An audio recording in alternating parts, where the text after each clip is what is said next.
Hola, mi nombre es Efraín Coronado González. Actualmente estoy estudiante de la carrera de Ingeniería Civil en el Tecnológico de Tehuacán. Y para la materia de carreteras les expondremos qué es una alcantarilla de losa. En este video concretamente les explicaré el proceso constructivo de una alcantarilla de losa. El proceso constructivo se define como el conjunto de fases sucesivas o solapadas en un lapso de tiempo necesarias para la materialización de una infraestructura. Si bien el proceso constructivo es singular para cada una de las obras, también existen algunos pasos comunes que toda obra deberá realizar. Una vez que estamos en contexto del concepto principal del proceso constructivo, será más fácil de que nos ubiquemos para especificar punto a punto el proceso constructivo de esta. También les explicaré la definición de una alcantarilla de losa. Una alcantarilla de losa, basados en la norma N-PRY.CAR.4.01.001/16, nos dice que las alcantarillas de losa de concreto hidráulico son estructuras rígidas que se construyen mediante una losa de concreto hidráulico. Estas son reforzadas con acero y está apoyada sobre muros de concreto hidráulico reforzado o bien sobre mampostería. Esta es para dar paso al agua a paso libre de un lado a otro de una vialidad. Y en la entrada y la salida, la obra de drenaje cuenta con unos aleros en forma, aquí como se ve en la imagen, triangular, y esto es para evitar la erosión del terraplén del camino y para encauzar el flujo hacia el interior de la obra. Y estas alcantarillas de losa tienen una longitud máxima de 6 metros. Según la ubicación se puede ubicar en dos, se clasifica en normales y esviajadas. También la norma nos dice que en el proyecto de obra menor de drenaje que se proyecte se definirán los procedimientos constructivos que se aplicarán. Esto que se refiere a que en general el tipo de obra, el tipo de alcantarilla que se diseñe, el procedimiento constructivo quedarán a juicio del proyectista. Esto es basado en las dimensiones que se necesiten para el buen funcionamiento, en el gasto de diseño, en el gasto hidráulico, en las cargas vivas, en las cargas muertas del proyecto geométrico de la carretera, en la rasante mínima que se requiere y los esfuerzos del terreno en el área donde se va a desplantar.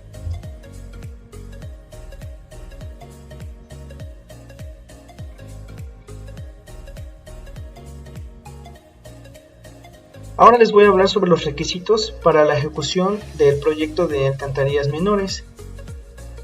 Por lo establecido en la fracción C.1 punto de la norma N-LEG-2, ejecución de estudios, proyectos, consultorías y asesorías, esto nos va a especificar algunos estudios o información que debemos contar para la ejecución del proyecto, y ahorita se las definiré una a una. Nos dice que serán necesarias fotografías de la zona aérea. Las fotografías tendrán una escala específica de 1 a 5000 y 1 a 10000, y estas nos darán información sobre la carretera para la ubicación de la obra de drenaje menor. Si bien es posible, de ser posible, hay que contar con la carta topográfica de la zona, que esta tendrá una escala de 1 a 50000 para que nos proporcione informaciones fisiográficas de la cuenca y analizar el comportamiento de las corrientes. También es necesario el proyecto geométrico de toda la carretera. El proyecto geométrico de la carretera lo que nos va a ayudar es para que nos dé la información de dónde se colocarán las obras de diseño, las obras de drenaje menor, así como nos brinda información de las secciones transversales.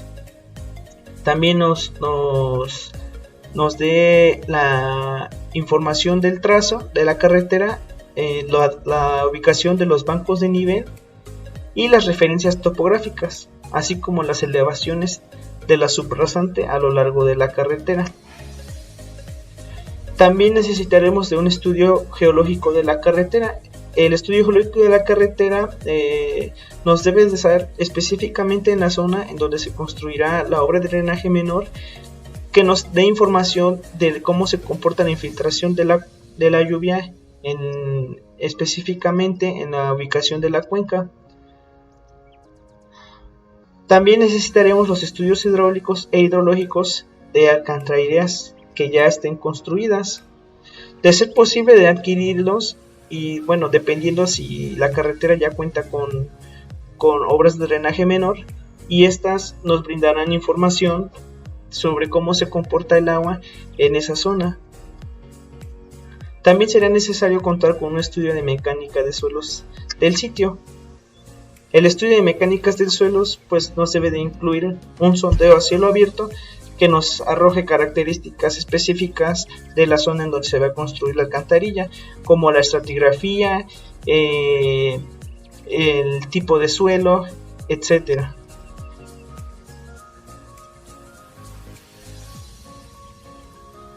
También nos necesitaremos contar con un estudio previo de la topografía de la zona. El estudio topográfico nos debe demostrar detalladamente, específicamente del área, para que nos diga dónde se ubicará la obra de drenaje menor.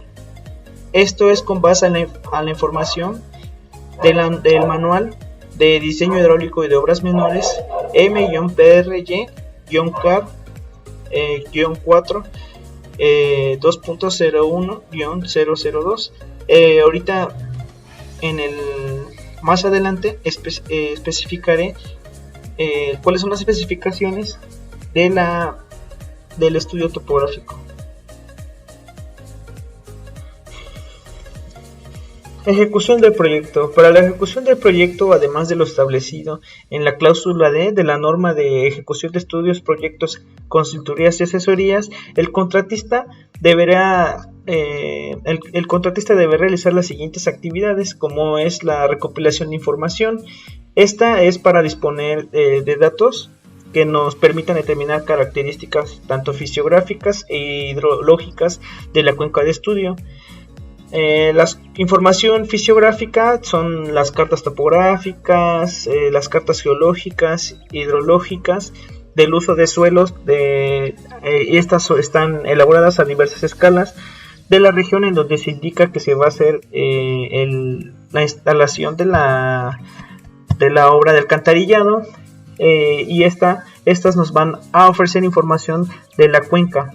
Estas por lo regular existen en instituciones como lo son el INEGI, el Instituto Nacional de Estadística y Geografía, y también de dependencias privadas. La información hidrológica es la existencia o la ubicación de estaciones pluviográficas y pluviométricas que nos den información de cómo se comportan las lluvias en esa cuenca, y también de las cuencas más cercanas al sitio de estudio.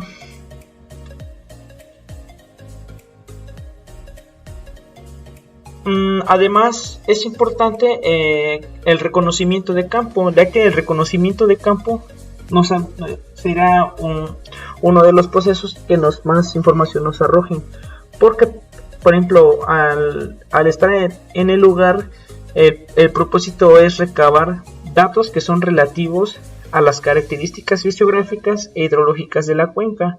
También nos sirve para conocer el comportamiento histórico de la corriente, y también para programar el estudio topográfico necesarios que se llevarán en el lugar.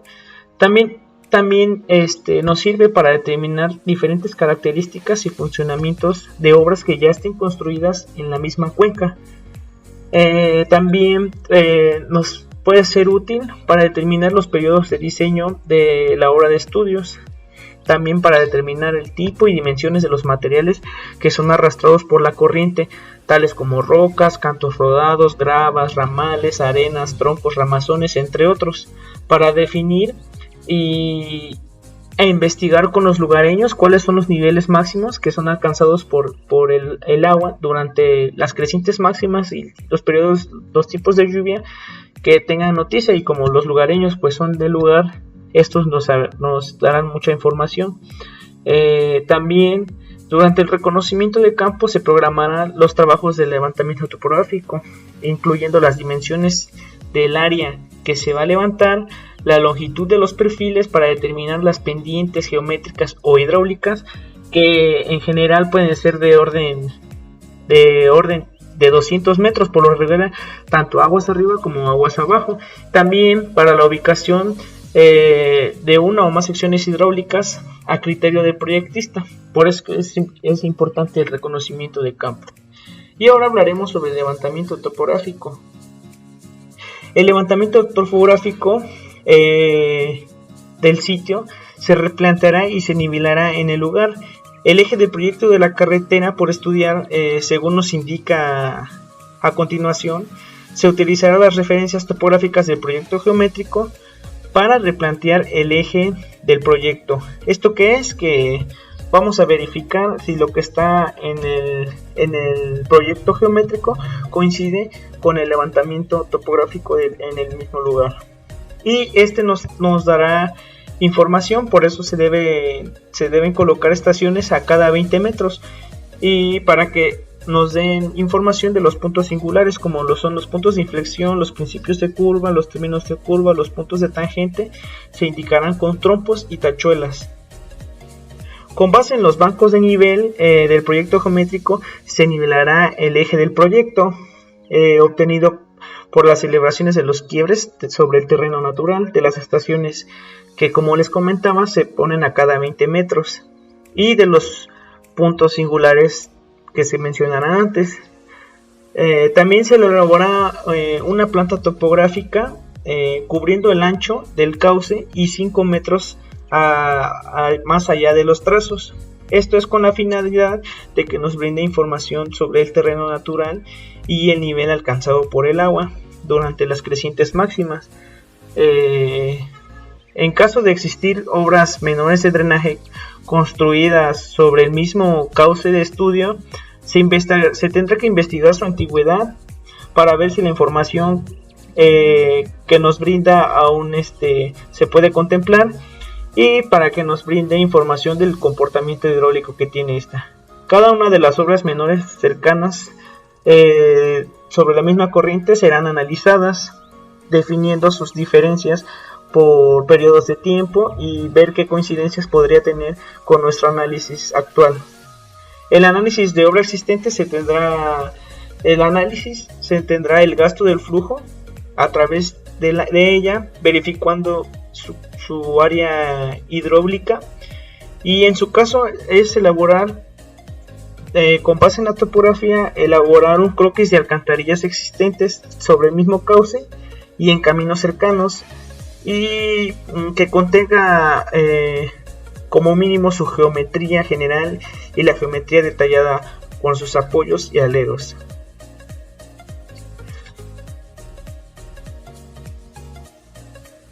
Este es un ejemplo de un croquis de alcantarillas que existe sobre el mismo cauce.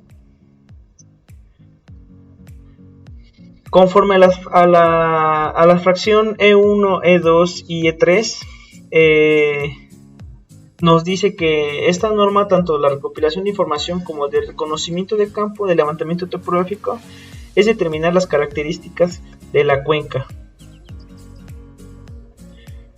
El procesamiento de la información. Las características fisiográficas nos podrán dar información para la alcantarilla, como por ejemplo es el área de la cuenca de la corriente a drenar, el agua arriba del sitio donde se ubicará la alcantarilla. También nos dará la pendiente y la longitud del cauce principal. Además, el coeficiente de escurrimiento de la cuenca, el coeficiente de Manning, el funcionamiento y las condiciones de la superficie, del uso del suelo, de las características de la vegetación. Y también nos dará la pendiente hidráulica media del cauce principal en las inmediaciones del cauce, el coeficiente de rugosidad del cauce, los almacenamientos de agua naturales o construidos en la cuenca que influyen en el comportamiento hidráulico. Las características hidrológicas. Estas, como comentábamos, en su caso las características determinarán el comportamiento histórico de la precipitación, el comportamiento histórico del escurrimiento, que comprende parte de la precipitación, y los excesos en cualquiera de los flujos contribuyentes. También nos dará información sobre la cuenca arriba del sitio de la alcantarilla por donde se va a diseñar. El análisis hidrológico.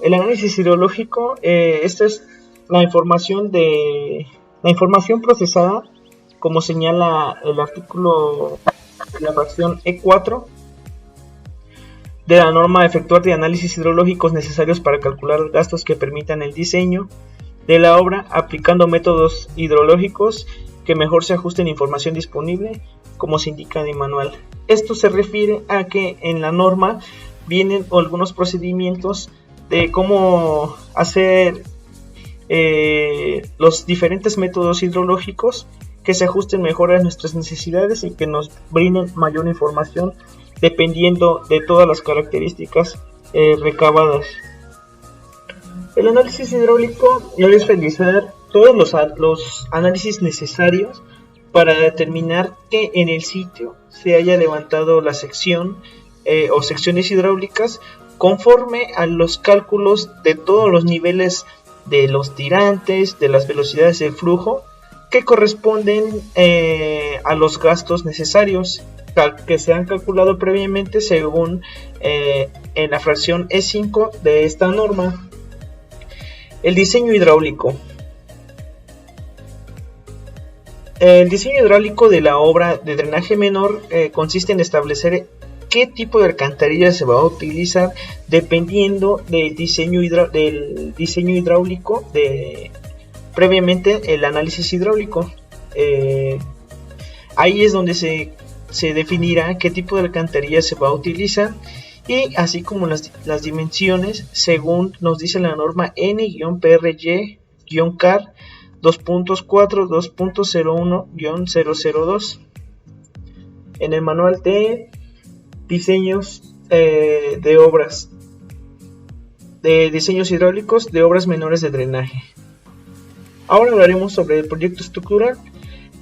Con base en el proyecto, una vez aprobado por la Secretaría o en su defecto quien esté a cargo, el tipo y las características que la Secretaría o la institución establezca para la obra de drenaje menor por proyectar, y considerando toda la información previa que se refirió en la cláusula D, revisada y analizada conforme a lo indicado en la fracción E-1 de esta norma, se elaborará el proyecto mediante la ejecución de la ingeniería a detalle de detalles necesarios para diseñar geométricamente y estructuralmente todos los elementos que han integrado la obra menor de drenaje.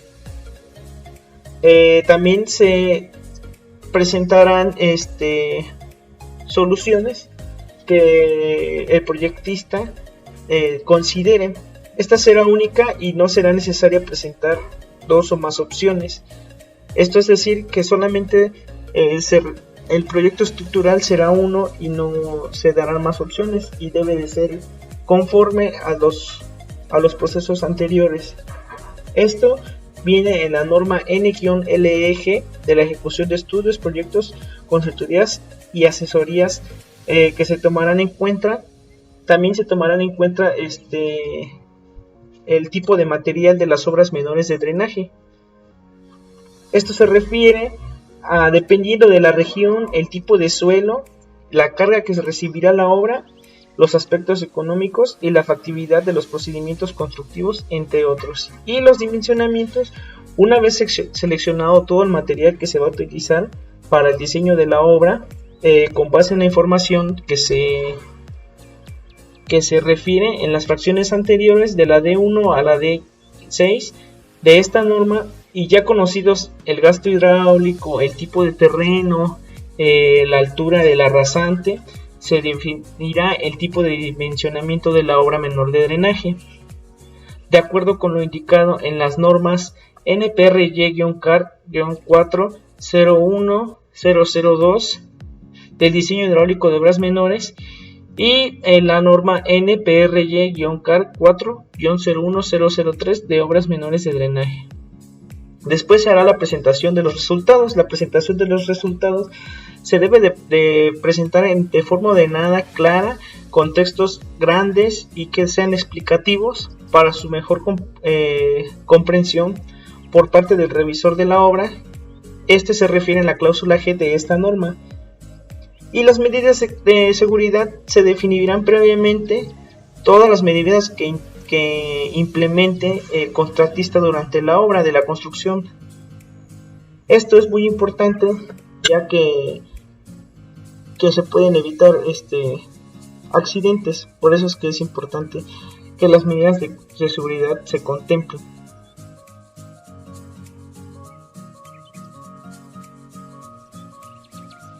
Procesos constructivos. En general, en el proyecto de obra menor de drenaje que se proyecte, se definirán los procedimientos constructivos que se aplicarán. En general, la elección del tipo de alcantarilla que se diseñe y el procedimiento constructivo quedan a juicio del proyectista y lo aprobado por la dependencia, en este caso la secretaría o la dependencia a cargo de la obra. Para esto se deben de tomar en cuenta todos los procedimientos anteriores, por ejemplo los materiales de la zona, las dimensiones que se necesitan para su buen funcionamiento de acuerdo con el cálculo del gasto hidráulico de diseño, las cargas vivas, las cargas muestras que nos dio el proyecto geométrico de la carretera y la rasante mínima que se requiere, así como los esfuerzos que se llevarán en el área de desplante. Comenzamos con la localización y el replanteo. Esto se refiere a ubicar y marcar en el terreno de la superficie de construcción los principales ejes de la carretera y los perpendiculares que están señalados en el plano geométrico, así como los linderos del mismo. Y la localización hace referencia al replanteo de las longitudes reales del terreno con respecto al proyecto de las mismas en el plano. En el caso de que estas dimensiones sean diferentes, se deberán de replantear con las dimensiones de las medidas existentes. La limpieza y el desenraice. Esta se refiere a la limpieza del terreno, cuyo fin es eliminar toda la vegetación existente sobre el terreno. Es parte importante de la habilitación para el desplante de una estructura en todo lo que es una obra de ingeniería. Y la relación para llevar una excavación se puede ejecutar con diferentes máquinas o diferentes tipos de palas, picos o maquinaria pesada, dependiendo de las condiciones del terreno. El trazo de terreno y la nivelación. Esta se refiere a que el trazo y la nivelación deben ser correspondientes al estudio topográfico, y en esta se revisen las altimetrías, las planimetrías y la demás información que arrojó el estudio topográfico. La excavación. La excavación se refiere a los movimientos de tierra mediante el proceso de excavar o retirar volumen de tierra u otros materiales, dependiendo de lo que se encuentre en el lugar. Para la conformación de estos espacios es donde se alojarán nuestra cimentación. Por eso es importante llevar a cabo una buena excavación. La excavación de la alcantarilla se debe realizar de acuerdo al trazo y respetando los anchos y las profundidades indicadas en los planos. El material que se lleve, dependiendo de las características del lugar, se debe de llevar a bancos establecidos por la secretaría, o se pueden usar también para hacer una compactación ahí en el mismo terreno. Después, el encauce de la corriente. Este es para evitar los encharcamientos durante el proceso de la construcción.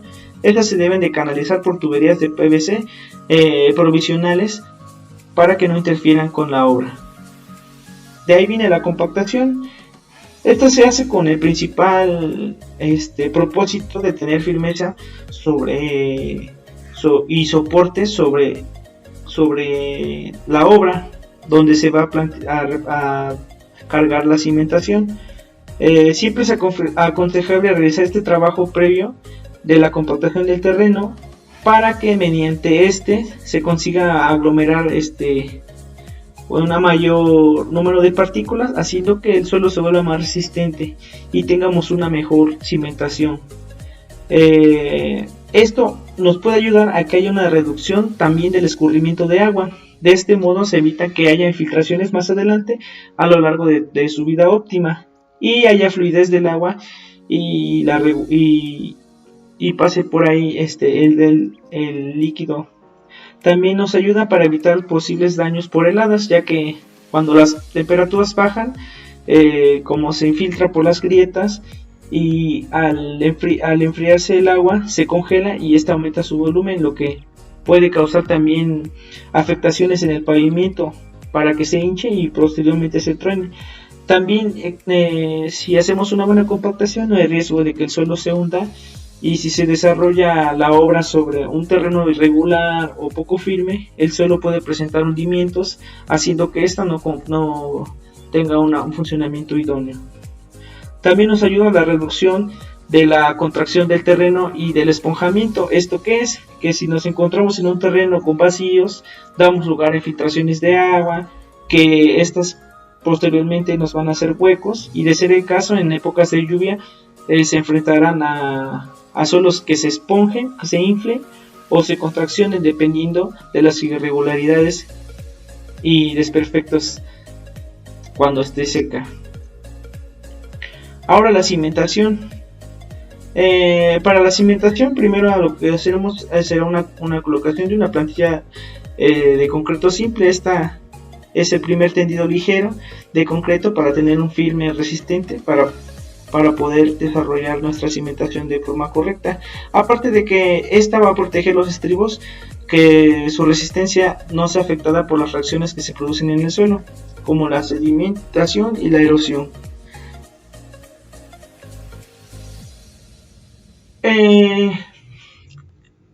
Por ejemplo, ahorita hablaremos de la cimentación, y la cimentación de nuestros estribos pueden ser tanto de mampostería o de concreto hidráulico. La mampostería se divide en 4, como ya lo comentaba mi compañero. Por lo regular siempre se utiliza mampostería de tercera clase, que esta es piedra sin labrar y está juntada con mortero, cemento, cal, sin formar hiladas regulares.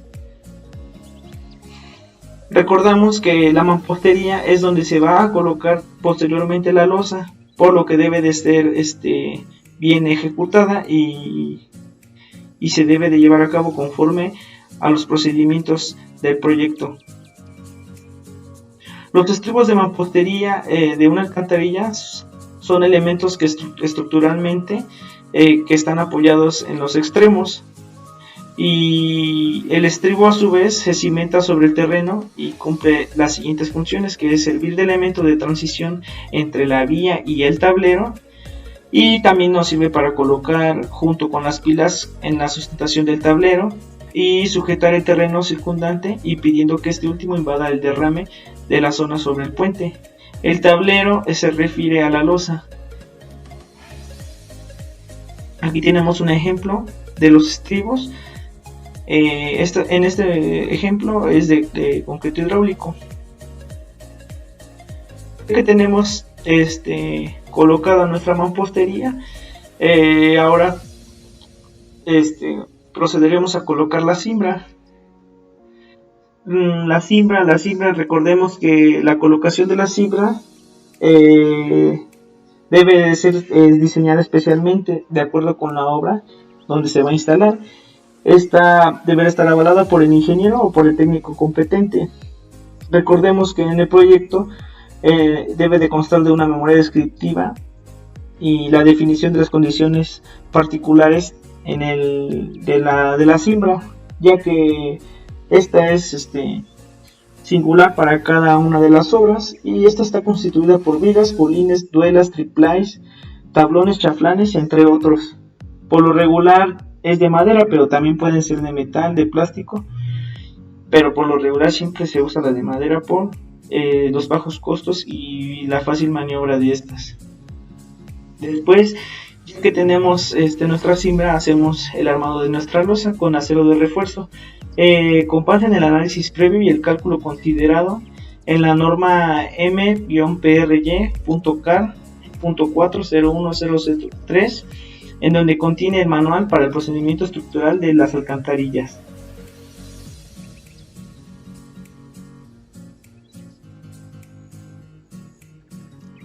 Aquí recordemos que la cimbra se deja un tiempo para que nuestro concreto reforzado alcance su resistencia conforme va fraguando.